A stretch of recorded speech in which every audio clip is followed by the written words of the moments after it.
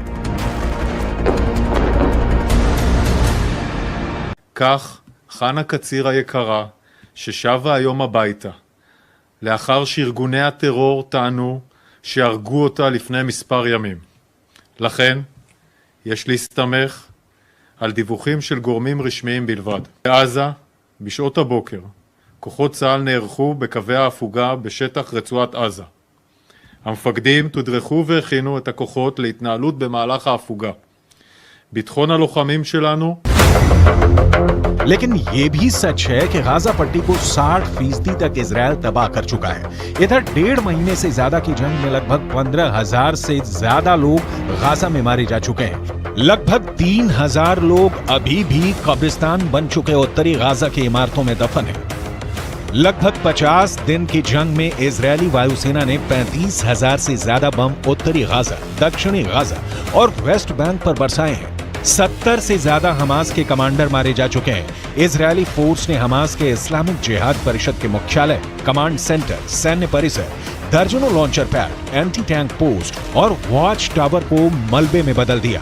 इस दौरान फिलिस्तीनी इस्लामिक जिहाद आतंकवादी संगठन के सैन्य मुख्यालय को भी नष्ट कर दिया गया। इसके अलावा आईडीएफ ने हमास के कई बुनियादी ढांचे को भी बर्बाद कर दिया। इधर हमास के टॉप कमांडर इस्माइल हानिया ईरान के साथ मिलकर इजरायल से लंबे युद्ध की जबरदस्त तैयारी कर रहे हैं। जरा इन तस्वीरों को देखिए। हमास के नेता और टॉप कमांडर इस्माइल हानिया ईरान के विदेश मंत्री हुसैन अमीर अब्दुल्लाहियान के बीच एक जबरदस्त मीटिंग हो चुकी है। दावा किया जा रहा है कि कतर की राजधानी दोहा में हुई इस मीटिंग में ईरान ने हमास की लीडरशिप को साफ कर दिया है कि ईरान इजरायल के खिलाफ जंग में उतर चुका है। अब ईरान की बेतहाशा सैन्य ताकत हमास की ताकत बन गई है। यानी गाजा में इजरायल को सिर्फ हमास से नहीं बल्कि ईरान की सेना, लेबनान के हिजबुल्लाह लड़ाकों और हमास के सुरंग जिहादियों से जंग करनी पड़ेगी। אני כבר רואה את האזרחים של עזה הולכים עם דגלים לבנים לאורך החוף ונעים דרומה.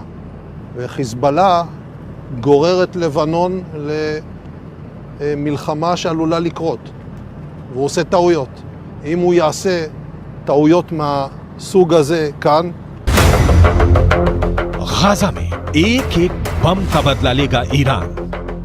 लेकिन वहीं दूसरी तरफ इजरायली सेना के हौसले 7वें आसमान पर पहुंच गए हैं। जरा देखिए कैसे इजरायल की एयरफोर्स के चीफ मेजर जनरल टोमेर बार ने एक टीवी चैनल पर ऐलान किया कि जरूरत पड़ने पर पूरे मिडिल ईस्ट में कहीं भी बम गिराए जा सकते हैं। इजरायली वायुसेना प्रमुख की ओर से आए इस बयान को खास तौर से ईरान और हिजबुल्लाह के लिए चेतावनी की तरह देखा जा रहा है। इजरायल की वायुसेना चीफ ने कहा है कि हम हमास पर चौतरफा हमले कर रहे हैं, उसको जमीन पर और जमीन के नीचे मार रहे हैं। हमारे जवानों ने हजारों आतंकवादियों और उनके ठिकानों पर हमला किया है। हमने हमास को खत्म करने की कसम खाई है और हम उनको चुन चुन कर खत्म करेंगे। हमास के किसी भी ठिकाने और मददगार को नहीं छोड़ा जाएगा। इजरायल की वायुसेना पूरे मध्य पूर्व में जहां भी जरूरत होगी वहां कार्रवाई के लिए पूरी तरह से तैयार है।